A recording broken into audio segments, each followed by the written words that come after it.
कर खड़ा रहेगा तो कुछ और तो ले ही जाता है। एक चीज और तेजस्वी जी ने शुरू की है, वो कहते हैं विक्ट्री बिहार में, फैक्ट्री गुजरात में।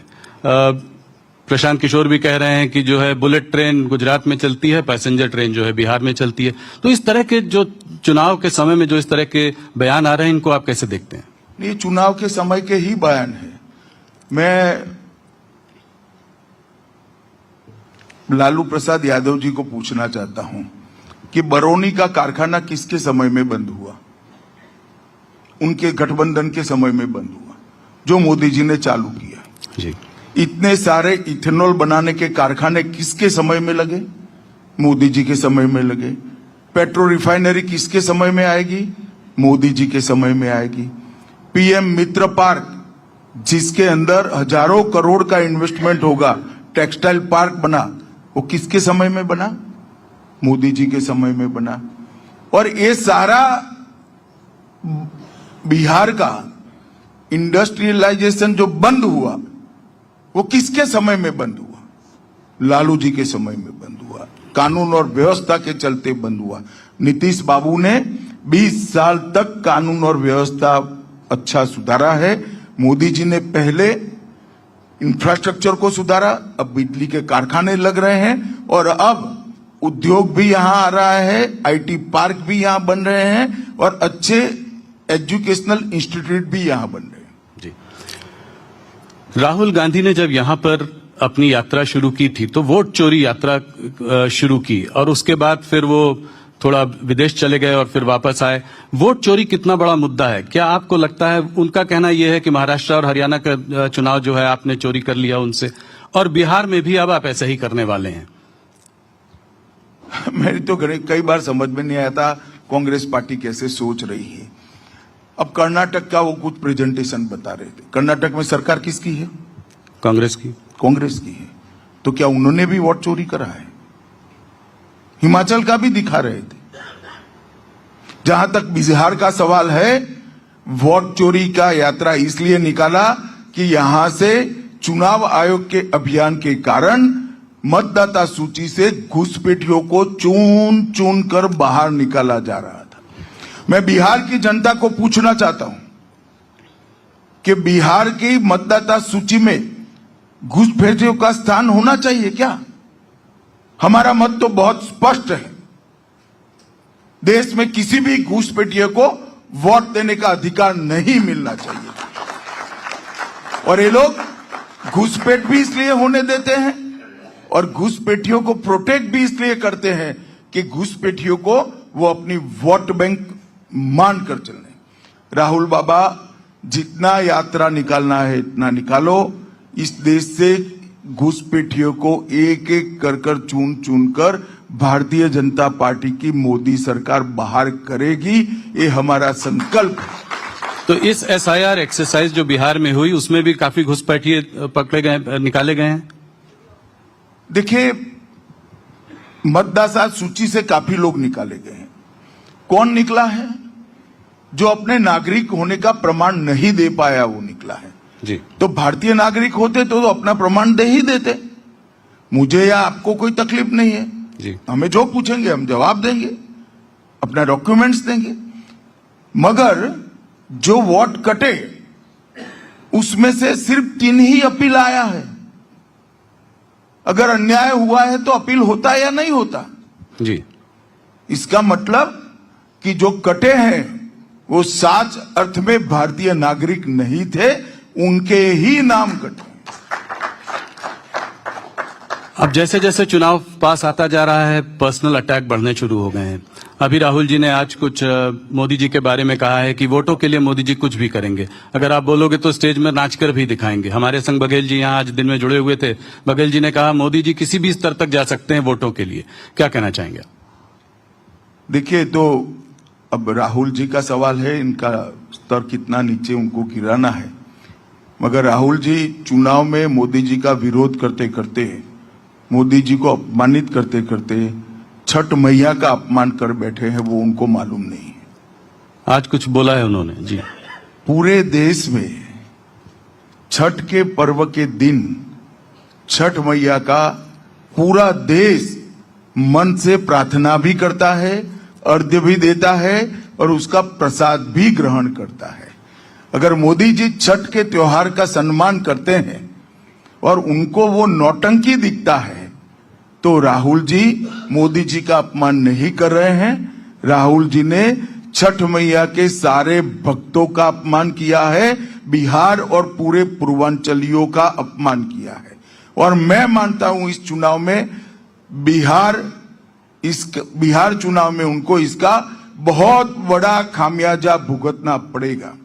और दूसरी बार, ये कोई पहली बार मोदी जी का अपमान नहीं करे, ढेर सारे, मैं तो रिपीट भी नहीं कर सकता, कितनी बातें स्तर गिराकर कांग्रेस पार्टी ने मोदी जी के लिए की है। इनकी माताजी तक को अपमानित करने का प्रयास किया है। परंतु जितनी बार कांग्रेस ने मोदी जी का अपमान करने के लिए स्तर गिराकर बात करी है, हर बार वो स्तर गिरे हुए कीचड़ में से कमल बहुत अच्छे तरीके से खिलकर बाहर आया है। मुझे पूरा विश्वास है बिहार के इस चुनाव में छठ मैया का अपमान और नरेंद्र मोदी जी का अपमान, दोनों को बिहार के मतदाता भूलेंगे नहीं। मतदान के दिन 6 तारीख और 11 तारीख दोनों दिन यूपीए गठबंधन को इसका खामियाजा भुगतना पड़ेगा। जैसे ही महागठबंधन में तेजस्वी जी मुख्यमंत्री चेहरे के रूप में सामने आए, उधर लारा घोटाला के भाई कहां पर बनना कहां है? नहीं, मतलब उन्होंने तो अपना कैंडिडेट घोषित तो किया है। सबको आपको भी बना सकते हैं, मगर ना बहुमत मिल रहा है ना मुख्यमंत्री बनाना है। उनका ख्याली पुलाव पका रहे हैं भाई। तो उनका कहना यह है कि जैसे ही उनका नाम घोषित हुआ, वैसे ही लारा घोटाला के चक्कर में दिल्ली में जो है कार्यवाही शुरू हो गई है। उसको कहते हैं ये कि ये विच हंटिंग है। इसको आप कैसे देखते हैं? देखिए, आपको थोड़ा स्टडी करना चाहिए वो केस का। वो बहुत पुराना एफआईआर है और कार्यवाही शुरू नहीं हुई। कार्यवाही कब की चल रही है? कानूनी कार्यवाही में, क्रिमिनल जस्टिस सिस्टम में एक स्टेज आता है जब चार्ज फ्रेम किया जाता है, और कब के चार्ज फ्रेम के खिलाफ स्टे लेकर बैठे थे, इसलिए सेशन कोर्ट चार्ज फ्रेम नहीं कर पाता था। अब स्टे उठ गया, इसलिए चार्ज फ्रेम हो गया। वो कोइंसिडेंट है। और उनके खिलाफ तो इतने केस है। आज भी लालू जी सजायाफ्ता व्यक्ति है, बेल पर है। कहां नया केस रजिस्टर करने की जरूरत है? ढेर सारे केस हैं।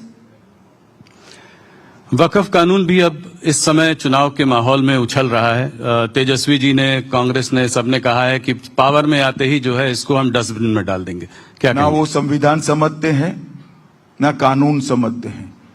मैं इसकी डेप्थ में जाना नहीं चाहता, परंतु मैं बिहार की जनता और देश की जनता को जरूर कहना चाहता हूं, जब तक भारतीय जनता पार्टी का एक भी सांसद संसद में है, वक्फ कानून के सुधार को आंच नहीं आएगी। वो भारतीय जनता पार्टी का वादा है।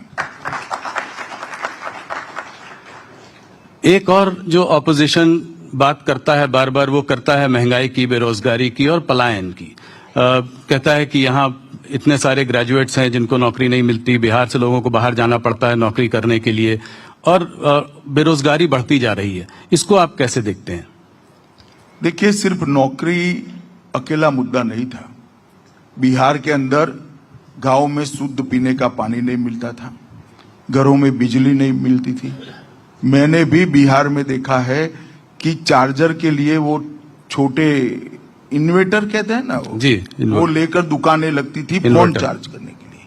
आज बिहार में 24 घंटा बिजली मिलता है, हर घर में पानी भी पहुंचा है, हर घर में शौचालय पहुंचा है, और इंफ्रास्ट्रक्चर बनने के बाद, बिजली के कारखाने लगने के बाद ढेर सारा इन्वेस्टमेंट भी आया है।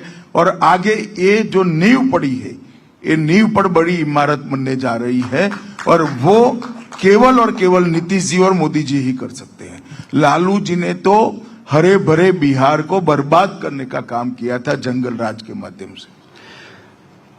अमित जी, आप ये शराबबंदी को कैसे देखते हैं? इस चुनाव में ये भी एक मुद्दा बनकर आगे आया है। ऑपोजिशन पार्टीज ने जो है कहा है, तेजस्वी जी ने कहा है कि जब वो आएंगे तो टौड़ी पर जो है वो बैन उठा देंगे। और एक आध पार्टियों ने और भी कहा है कि जैसे ही पावर में आएंगे घंटे भर में शराबबंदी का बैन जो है उठा देंगे। इसको आप कैसे देखते हैं? देखिए, नीतीश बाबू ने बड़े मन के साथ बिहार की माताओं बहनों को शराबबंदी से सम्मान पूर्वक जीवन जीने के लिए मौका दिया है। वो एनडीए सरकार की पॉलिसी है। एनडीए के सभी घटक दल इसके साथ बंधे हुए भी है और इसको मानते भी। थोड़ा सा बात करें चुनावी वादों का। आप लोगों ने भी वादा किया है, ऑपोजिशन भी वादा कर रही है। मैं शुरुआत करता हूं आप लोगों के वादों से। हमारा कोई वादा नहीं आया है, हमने तो काम ही कर दिया है। हमारा अभी वादा तो आना बाकी है भैया जी। नहीं तो एक काम जो आपने कर दिया है, जो कि 1,41 लाख महिलाओं को आपने 10,000 दिया है। एक एंटरप्रेन्योरियल सेटअप बनाया है यहाँ की महिलाओं के लिए, जिससे कि महिलाओं कोऑपरेटिव बनाया जी। तो मैं आप सवाल ये पूछना चाहता हूँ, इसके अलावा इलेक्ट्रिसिटी भी आपने प्रॉमिस की है कि इतने यूनिट्स फ्री कर देंगे। प्रॉमिस नहीं किया है, कर दिया है।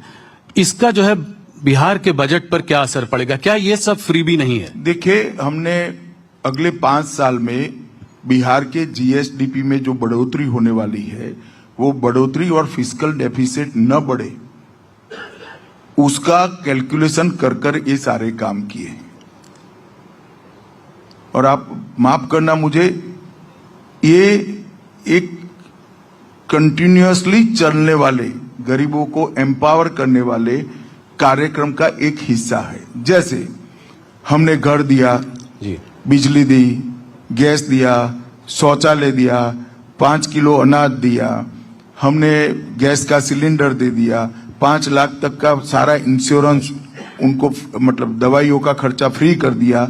अब उसको काम करना है तो पूंजी नहीं है। पहले तो जो कमाते थे वो सारा चला जाता था ये सब चीजों में, लकड़ियां, टहनियां, केरोसिन लाना पड़ता था और दवाइयों में खर्च हो जाता था, अनाज नहीं था, अनाज में खर्च हो जाता था, खाने पीने में। अब ये सारी चीजों से बिहार का गरीब मुक्त हुआ है, वो कुछ करना चाहता है। तो ये जो 10,000 रुपया दिया है वो सीड मनी के रूप में दिया है, जो उसकी पूंजी के रूप में काम में आएगा। और ये 10,000 से नहीं रुकेगा, आगे जाकर ये 10,000 सीड मनी का उपयोग कर 2 लाख रुपये तक की लोन बिहार के गरीबों को मिलने वाली है, जिससे वो छोटे अपने कारोबार कर पाएगा और आत्मनिर्भर होने की दिशा में आगे बढ़ेगा। एक और, इतनी बड़ी संख्या में जो गरीब है उनको 2 लाख रुपए का लोन देकर छोटे कारोबारों में एंगेज करना, उनको आत्मनिर्भर बनाना, और दूसरी ओर इतना बड़ा इंफ्रास्ट्रक्चर का निर्माण कर रोजगारी जनरेट करना, और इंफ्रास्ट्रक्चर का निर्माण करने के बाद, बिजली बनाने के बाद जो कल कारखाने आएंगे उसमें भी रोजगारी का निर्मित होगा। तो ये वैज्ञानिक तरीके से एक बनाया हुआ कार्यक्रम है। इसको बदनाम करने के लिए ना मीडिया ने ना ऑपोजिशन ने आइसोलेशन में एक चीज को उठाकर नहीं देखना चाहिए। तेजस्वी जी कह रहे हैं कि अगर उनकी सरकार बनी तो हर बिहार के घर में एक